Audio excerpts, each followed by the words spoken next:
उत्तर प्रदेश की 25 फटाफट बड़ी खबरों को। यूपी में बनाई जा रही अंतर्राष्ट्रीय फिल्म सिटी, इन लोगों को मिलेगा रोजगार। यमुना एक्सप्रेसवे के पास बनने वाली अंतर्राष्ट्रीय फिल्म सिटी में एक फिल्म इंस्टीट्यूट की भी स्थापना की जाएगी। इसमें फिल्म निर्माण के क्षेत्र में विभिन्न विधाओं में प्रशिक्षण प्राप्त करने वाले युवाओं को रोजगार के अवसर प्राप्त होंगे। फिल्म इंस्टीट्यूट में अभिनय, पटकथा, लेखन, संवादन, VFX, कैमरा संचालन, लाइटिंग, फैशन, मीडिया और मास कम्युनिकेशन का प्रशिक्षण दिया जाएगा। यूपी में 2.5 लाख किसानों के लिए टर्निंग पॉइंट साबित होगी ये योजना। योगी सरकार किसानों की आय बढ़ाने और कृषि क्षेत्र में तकनीकी सशक्तिकरण की दिशा में लगातार कार्य कर रही है। अब सरकार राज्य के 1750 राजकीय नलकूपों का पुनर्निर्माण कर उन्हें इको फ्रेंडली ट्यूबवेल में तब्दील करेगी, जिससे प्रदेश के करीब 2.5 लाख कृषक परिवारों को सीधा लाभ मिलेगा। इसके साथ ही सिंचाई क्षमता में 2.25 लाख हेक्टेयर की वृद्धि भी होने जा रही है। अब नोएडा में प्लास्टिक ले जाना मतलब जुर्माना तय, सख्त आदेश के बाद मैदान में उतरी प्राधिकरण की टीम्स। स्वच्छता रैंकिंग में देश भर में शीर्ष स्थान हासिल करने की होड़ में आगे बढ़ता नोएडा अब एक नया और बड़ा कदम उठा रहा है। नोएडा प्राधिकरण ने पहली बार पूरे शहर में सिंगल यूज प्लास्टिक पर पूरी तरह से प्रतिबंध लगाने का फैसला लिया है। प्राधिकरण ने यह साफ कर दिया है कि अगर कोई भी दुकानदार या आम नागरिक इस नियम का उल्लंघन करता पाया गया तो उसके खिलाफ तुरंत सख्त कार्रवाई की जाएगी। यूपी की लड़कियों के लिए खुशखबरी, योगी सरकार ने बढ़ाई सामूहिक विवाह योजना की राशि। उत्तर प्रदेश सरकार ने मुख्यमंत्री सामूहिक विवाह योजना के तहत वित्तीय सहायता को 51,000 रुपए से बढ़ाकर 1 लाख रुपए करने का फैसला किया है। उत्तर प्रदेश के मंत्री असीम अरुण के अनुसार लाभार्थियों को मुख्यमंत्री सामूहिक विवाह योजना के तहत उपहार के रूप में सिंदूरदानी दी जाएगी, जो पहलगाम आतंकवादी हमले के बाद सशस्त्र बलों के द्वारा किए गए ऑपरेशन सिंदूर के लिए एक श्रद्धांजलि थी। यूपी में लेखपाल की बंपर भर्ती, योगी सरकार ने युवाओं के लिए खोला नौकरी का पिटारा। यूपी में सरकारी नौकरी की तैयारी कर रही युवाओं के लिए अच्छी खबर है। योगी सरकार प्रदेश में बड़े पैमाने पर लेखपालों की भर्ती करने जा रही है। योगी सरकार राजस्व विभाग में लेखपाल के 7,994, कनिष्ठ सहायक के 1,756 और तहसीलदार के 300 पदों पर भर्ती करने जा रही है। राजकीय माध्यमिक विद्यालय ऑनलाइन तबादले की प्रक्रिया 30 मई से होगी प्रारंभ। माध्यमिक शिक्षा निदेशक डॉक्टर महेंद्र देव ने बताया कि राजकीय माध्यमिक विद्यालयों में कार्यरत सहायक अध्यापक, प्रवक्ता, पुरुष महिला का वार्षिक स्थानांतरण नीति के अंतर्गत ऑनलाइन स्थानांतरण प्रक्रिया 30 मई से प्रारंभ होगी। कार्यरत सहायक अध्यापक, प्रवक्ता को मानव संपदा पोर्टल के माध्यम से स्थानांतरण हेतु 4 जून तक आवेदन करने का अवसर मिलेगा। यूपी में ऐसे पुलिस कर्मचारियों पर होगी सख्त कार्रवाई, डीजीपी ने सभी जिलों के अफसरों को दिए निर्देश। यूपी पुलिस महकमे में अनुशासनहीनता, कारतूसों की चोरी व असलहों के रखरखाव में लापरवाही और परेड में अफसरों के शामिल न होने की घटनाओं को शासन ने गंभीरता से लिया। प्रमुख सचिव गृह ने कई बिंदुओं पर डीजीपी से इस बारे में कहा और अनुशासनहीनता दिखाने वाले पुलिसकर्मियों पर कार्रवाई के लिए कहा गया। यूपी में होगा रिकॉर्ड, इन जिलों में बनेंगे 9 नए एक्सप्रेसवे, प्रदेश में बिछ जाएगा जाल। उत्तर प्रदेश में योगी सरकार प्रदेश की जनता सफर सहूलियत भरा बनाने के लिए सड़कों, हाईवे और एक्सप्रेसवे का निर्माण कर रही है। इस वजह से आने वाले दिनों में उत्तर प्रदेश देश में सबसे ज्यादा सड़कों वाला राज्य होगा, क्योंकि प्रदेश में जल्द ही एक्सप्रेसवे का नया रिकॉर्ड बनने जा रहा है। प्रदेश में फिलहाल 6 एक्सप्रेसवे पर वाहन फर्राटा भर रहे हैं, तो 6 अन्य एक्सप्रेसवे पर निर्माण का कार्य किया जा रहा है। प्रदेश में 69,000 करोड़ का निवेश करेगी देश की दिग्गज कंपनी, सबसे ज्यादा सोलर और सेमीकंडक्टर में। उत्तर प्रदेश में निवेश के लिए देश की दिग्गज कंपनीज ने लगभग 69,000 करोड़ रुपए के MOU किए। ये समझौते प्रदेश सरकार की निवेश प्रोत्साहन और सुविधा एजेंसी इन्वेस्ट यूपी के द्वारा मुंबई के जियो वर्ल्ड कन्वेंशन सेंटर में उच्च स्तरीय निवेशक राउंड टेबल आयोजन में किए गए।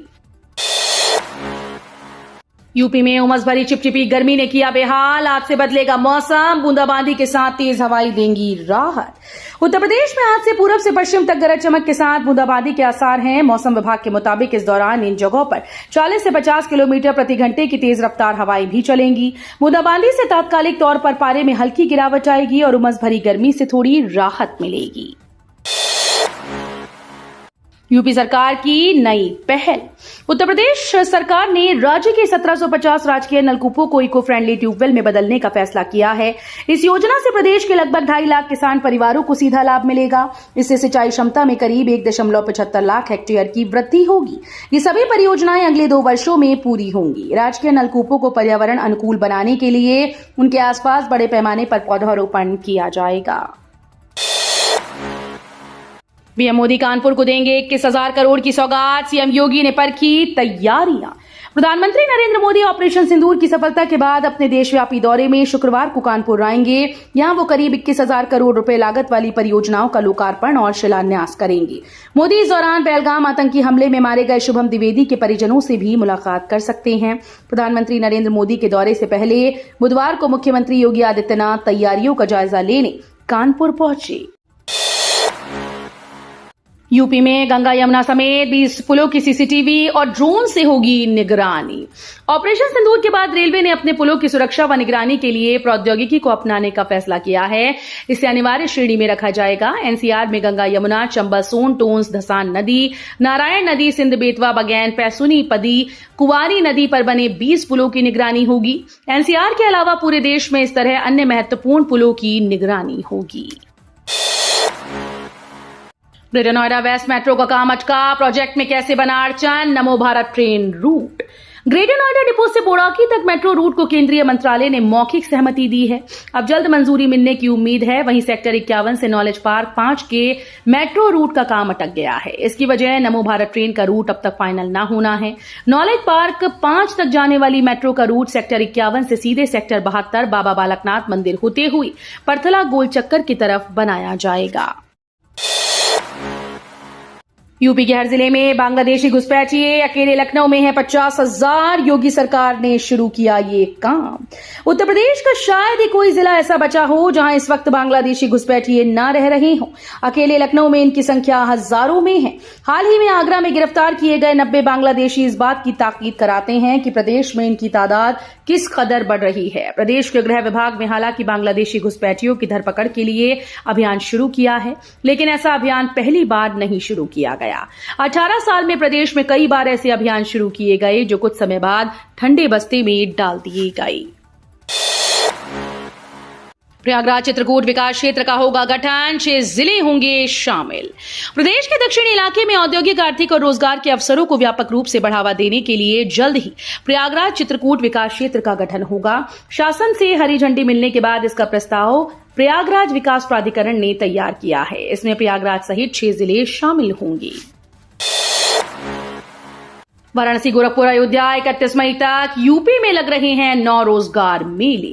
ये महीना खत्म होने वाला है, लेकिन अगर अभी भी आप अच्छी जॉब की तलाश कर रहे हैं तो आपके लिए रोजगार मेलों की लिस्ट आ गई। जी हां, यूपी में 31 मई तक अलग अलग जगह 9 रोजगार मेले आयोजित किए जाएंगे। इसमें इटावा, अयोध्या, हमीरपुर, शाहजहांपुर, बलरामपुर, प्रयागराज, झांसी समेत अलग जगहों के रोजगार मेले शामिल हैं। निर्माण में खर्च हुए करोड़ों, 5 महीने में उखड़ने लगा लखनऊ प्रयागराज राष्ट्रीय राजमार्ग। रायबरेली प्रयागराज राष्ट्रीय राजमार्ग के चौड़ीकरण में किस तरह मनमानी की गई, इसका अंदाजा इस बात से लगाया जा सकता है कि निर्माण को अभी लगभग 5 महीने का ही समय बीता है, लेकिन सड़क जगह जगह से उखड़ने लगी, जिसके चलते लोगों को आवागमन में समस्या का सामना करना पड़ रहा है। जमीन खरीद बिक्री के 117 साल पुराने नियम होंगे खत्म, ऑनलाइन रजिस्ट्री की तैयारी। केंद्र सरकार ने संपत्ति के ऑनलाइन रजिस्ट्रेशन को अनिवार्य बनाने और दस्तावेजों के डिजिटल संरक्षण को सुनिश्चित करने के उद्देश्य से एक महत्वपूर्ण विधेयक का मसौदा तैयार किया है। ये प्रस्तावित कानून 117 साल पुराने रजिस्ट्रेशन अधिनियम की जगह लेगा। ग्रामीण विकास मंत्रालय के अंतर्गत भूमि संसाधन विभाग ने इस मसौदे को जनता की राय के लिए जारी किया है।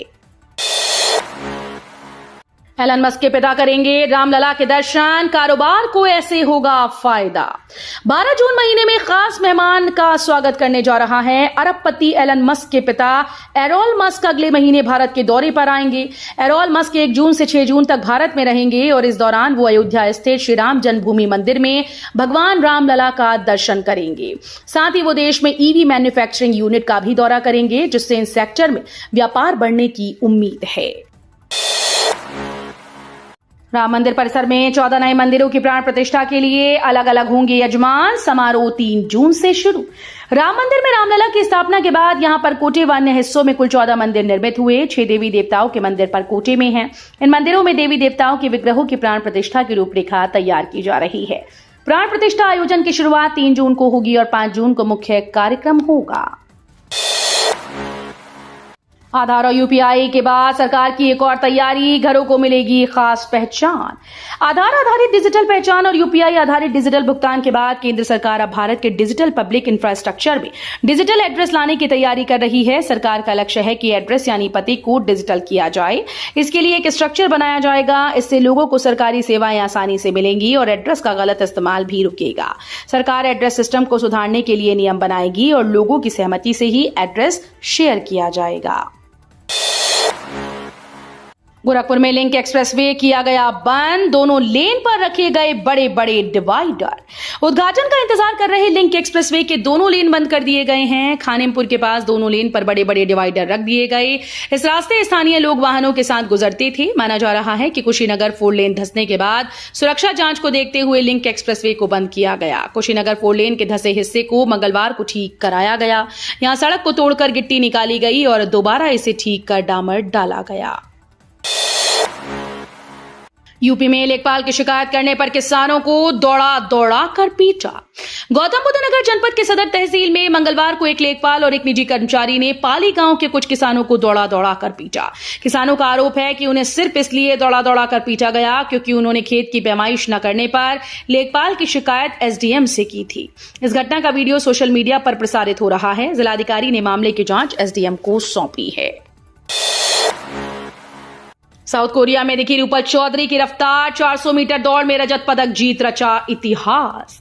भारत के युवा एथलीट और मेरठ की बेटी रूपल चौधरी ने एक बार फिर से अपनी रफ्तार से देश का नाम रोशन कर दिया। उन्होंने एशियाई एथलेटिक्स चैंपियनशिप में महिलाओं की 400 मीटर दौड़ में 52.68 सेकंड का समय लेकर रजत पदक अपने नाम किया।